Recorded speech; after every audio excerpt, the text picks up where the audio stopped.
memahami kerajaan Sunda yang minim literasi.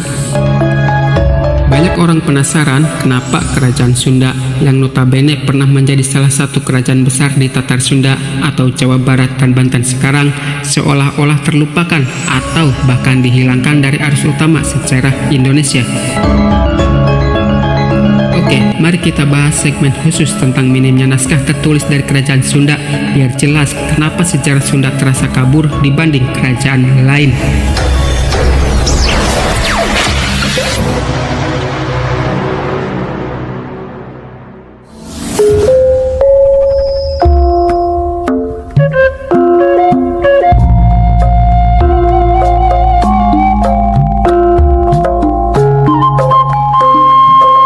Sedikitnya peninggalan tertulis.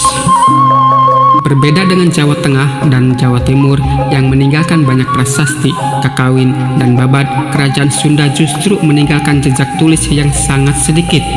Hanya beberapa prasasti batu seperti prasasti Kebon Kopi II, prasasti batu tulis di Bogor, dan naskah lontar yang masih bisa ditemukan.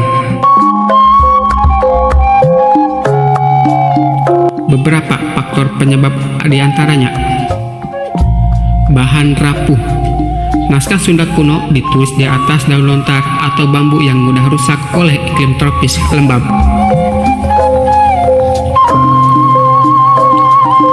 Pemusnahan setelah jatuhnya Pajajaran.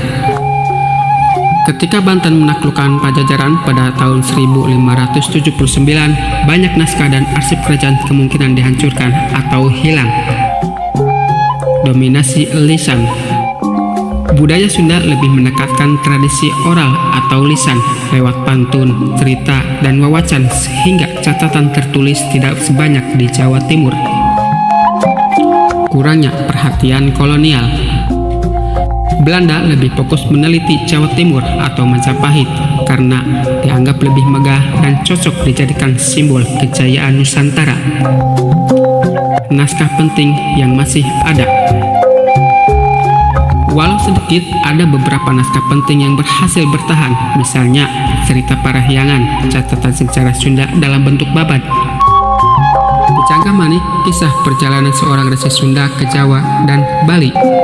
Sang Hyang Siska Kandang Kresian 1518, kitab mural dan etika Sunda. Dan Prasasti Batu Tulis Bogor, penanda penting kerajaan Pajajaran. Dampaknya, minimnya naskah membuat sejarah Sunda sering dianggap kurang jelas dan tenggelam dibanding Majapahit. Banyak tokoh dan peristiwa hanya bertahan dalam bentuk legenda seperti Prabu Siliwangi, Dayang Sumbi, dan Sang Kuryang, bukan catatan sejarah resmi. Orang Sunda lebih mengenal dongeng Pajajaran daripada sejarah Pajajaran itu sendiri secara detail. Minimnya naskah tertulis bukan berarti Sunda tidak punya peradaban tinggi, melainkan karena faktor lingkungan, faktor politik, dan dominasi tradisi lisan. Inilah salah satu alasan utama kenapa kerajaan Sunda seolah dihilangkan dari sejarah tertulis Indonesia.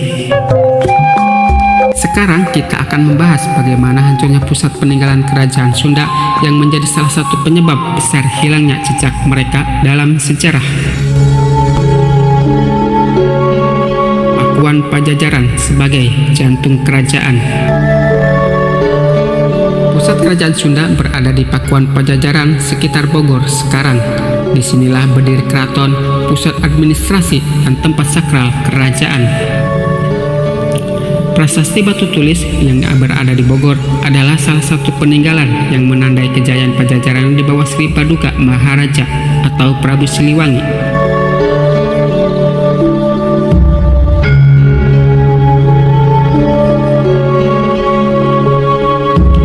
Kejatuhan Sunda Kelapa pada tahun 1527 Masehi. Pelabuhan utama Pajajaran, Sunda Kelapa yang kini sebagai Jakarta, direbut oleh pasukan Fathahilah yang mewakili Cirebon, Demak. Pajajaran kehilangan jalur dagang internasional dan akses ke laut. Inilah pukulan pertama yang melumpuhkan pondasi ekonomi Pajajaran. Serangan Kesultanan Banten. Setelah kekuatan Pajajaran makin melemah, Kesultanan Banten menyerang langsung pusat kerajaan di Pakuan. Pajajaran benar-benar runtuh. Rajanya Prabu Surya Kencana melarikan diri ke pedalaman. Keraton dan situs pusat Pajajaran dihancurkan agar tidak bisa bangkit kembali.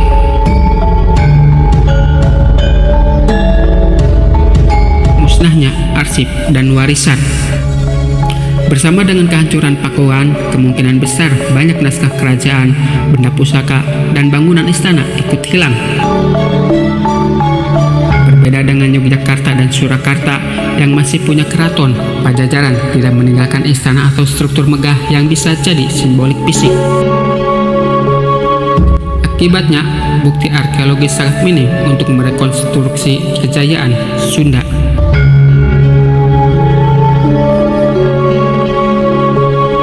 Jejak yang tersisa. Hanya ada beberapa situs kecil yang bertahan, misalnya prasasti batu tulis di Bogor, penanda kerajaan di masa Prabu Siliwangi, situs-situs di pedalaman Sunda seperti Sumedang Larang dan Galuh yang kemudian menjadi pusat budaya Sunda Islam. Selebihnya, Pajajaran hanya hidup dalam folklor dan ingatan kolektif orang Sunda. Hancurnya pusat Pakuan Pajajaran bukan sekedar jatuhnya sebuah kota, melainkan pemutusan ingatan sejarah. Dengan hilangnya keraton, pelabuhan, dan arsip, maka warisan Sunda tidak lagi tampil dalam wujud nyata, melainkan hanya bertahan dalam cerita rakyat, mitos, dan tradisi lisan.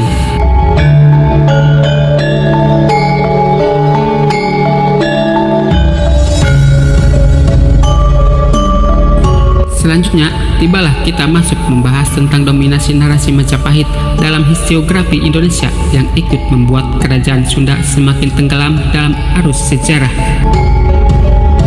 Majapahit sebagai simbol nasionalisme. Pada masa kolonial, sejarawan Belanda seperti J.L.A. Brandes dan N.J. Prom mengangkat Majapahit sebagai kerajaan besar yang berhasil menyatukan Nusantara. Narasi ini diperkuat setelah kemerdekaan. Majapahit dianggap cikal bakal Indonesia karena Sumpah Palapa Gajah Mada dikaitkan dengan gagasan persatuan bangsa. Historiografi resmi di era kemerdekaan. Pada era Soekarno, Majapahit dipuja sebagai simbol kejayaan Nusantara. Pada era Soeharto atau Orde Baru, sejarah nasional yang diajarkan di sekolah sangat menekankan Majapahit dan Mataram sebagai pusat narasi. Akibatnya, kerajaan lain seperti Sunda, Sriwijaya, Kutai, Ternate, atau Tidore hanya disebut sepintas. Efek terhadap Sunda.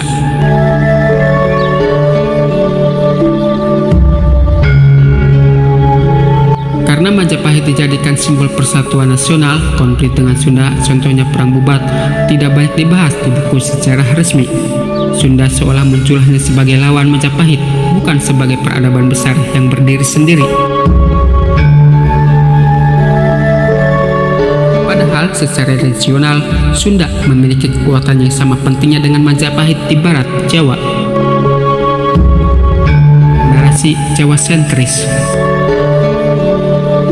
Historiografi Indonesia banyak dipengaruhi pandangan Jawa sentris, di mana sejarah berfokus pada Jawa Tengah dan Jawa Timur. Kerajaan-kerajaan di luar wilayah itu, termasuk Sunda di Jawa Barat, kurang mendapat tempat. Hal ini memperkuat kesan bahwa Pajajaran hilang atau dihapus dari sejarah resmi. Kebangkitan narasi Sunda Baru. Sejak awal abad ke-20, banyak peneliti lokal dan budayawan Sunda mulai menggali kembali naskah dan sejarah Sunda kuno. Aksara Sunda diajarkan kembali, naskah kuno diterbitkan ulang, dan sejarah Sunda dipopulerkan melalui penelitian arkeologi maupun sastra.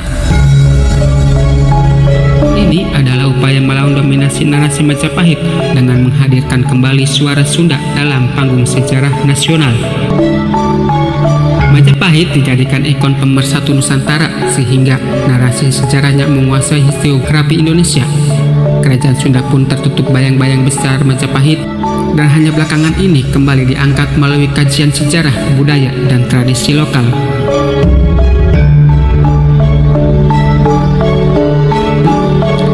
Selanjutnya, sekarang kita bahas segmen khusus tentang Islamisasi dan peran Banten Cirebon dalam menghapus identitas Sunda lama.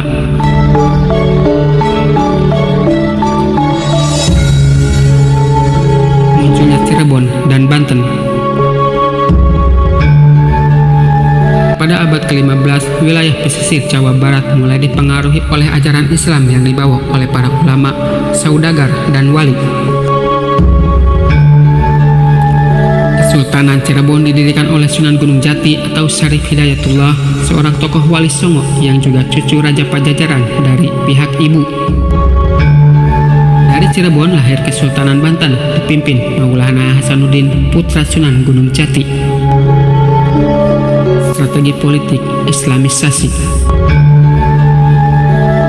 Cirebon dan Banten tidak hanya menyebarkan Islam melalui dakwah, tapi juga lewat perebutan wilayah politik dan ekonomi. Pelabuhan penting Sunda seperti Sunda Kelapa direbut 1527 Masehi, sehingga Pajajaran kehilangan akses perdagangan internasional. Islamisasi ini juga diperkuat dengan pernikahan politik, aliansi dagang, dan penaklukan militer. Runtuhnya Pajajaran. Setelah Pajajaran melemah, Banten menyerang langsung ke pusat Pakuan pada tahun 1579. Kerajaan Sunda runtuh total. Rajanya Prabu Surya Kencana melarikan diri ke pedalaman. Wilayah Sunda resmi masuk ke dalam pengaruh Kesultanan Islam Banten Cirebon.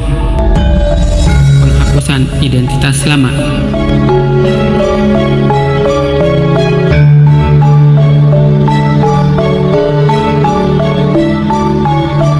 Untuk memperkuat legitimasi Islam, jejak Hindu-Buddha Sunda disisihkan, bahkan dihancurkan. Keraton Pakuan Pajajaran diratakan, tidak ada yang dilestarikan. Banyak naskah dan pusaka kerajaan hilang. Simbol-simbol Hindu-Buddha digantikan dengan identitas Islam. Akibatnya, Sunda lama lebih bertahan dalam mitos dan folklor seperti cerita Prabu Siliwangi sebagai raja yang muksa jadi harimau daripada dalam sejarah tertulis. Transformasi identitas Sunda. Walau identitas Pajajaran hilang, orang Sunda tidak kehilangan jati diri. Mereka bertransformasi menjadi masyarakat Islam dengan budaya khas Sunda. Banyak tradisi lama diislamkan, misalnya upacara serentahun tetap dilakukan tapi dengan doa-doa Islam. Wayang golek, kisah Hindu-Buddha diganti dengan kisah Islam menjadi wayang menak. Inilah yang membuat identitas Sunda bertahan meski berbeda bentuk. Islamisasi lewat Cirebon dan Banten bukan hanya proses dakwah, tapi juga transformasi politik yang menutup masa lalu Pajajaran. Identitas Sunda kuno memang hilang dari pusat kekuasaan, tapi roh Sunda tetap hidup dalam bentuk budaya dan tradisi Islam yang berakar pada masa lampau.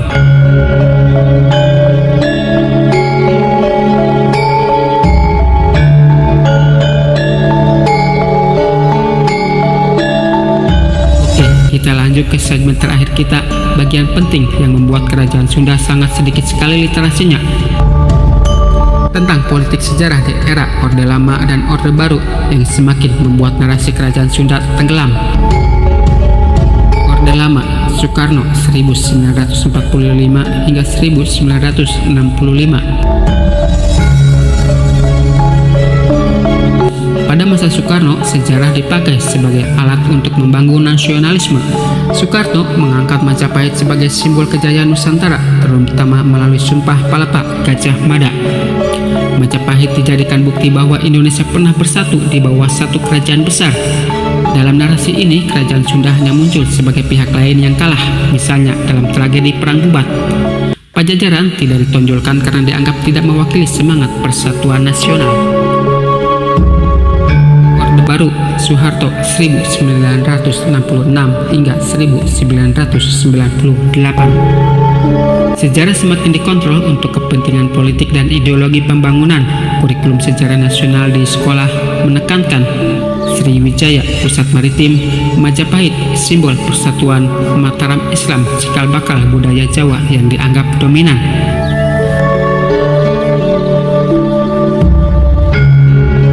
narasi menjadi Jawa sentris sangat berfokus pada Jawa Tengah dan Jawa Timur.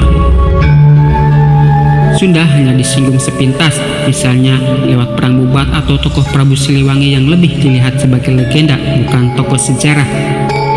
Dampaknya bagi Sunda. Generasi muda Indonesia lebih mengenal Gajah Mada dan Majapahit ketimbang Prabu Siliwangi atau Pajajaran. Banyak orang Sunda sendiri akhirnya lebih akrab dengan dongeng Sunda daripada sejarah Sunda yang faktual. Sunda diposisikan bukan sebagai pemeran utama, melainkan sekedar pengiring narasi besar Majapahit Mataram. Kebangkitan pasca reformasi. Setelah 1998, ruang sejarah lebih terbuka.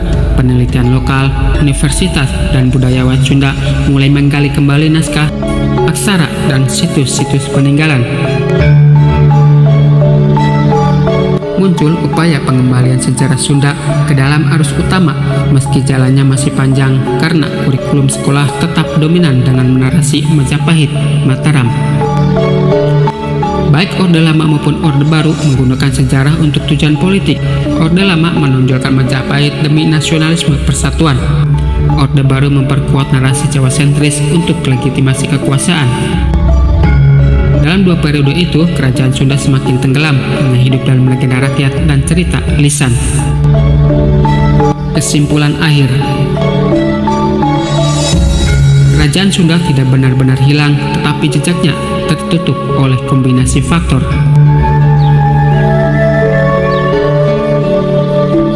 Hilangnya arsip dan keraton, minimnya naskah, dominasi Majapahit dalam sejarah nasional, serta transformasi identitas melalui islamisasi dan politik modern. Namun, roh Sunda tetap hidup. Ia bertahan lewat bahasa, aksara, naskah yang tersisa, tradisi lisan, kesenian, dan falsafah hidup masyarakat Sunda hingga hari ini. Dengan semakin banyaknya penelitian, pelestarian, dan kesetaraan budaya, sejarah Sunda perlahan bangkit kembali dari kabut masa lalu, menuntut tempat yang layak dalam panggung sejarah Indonesia.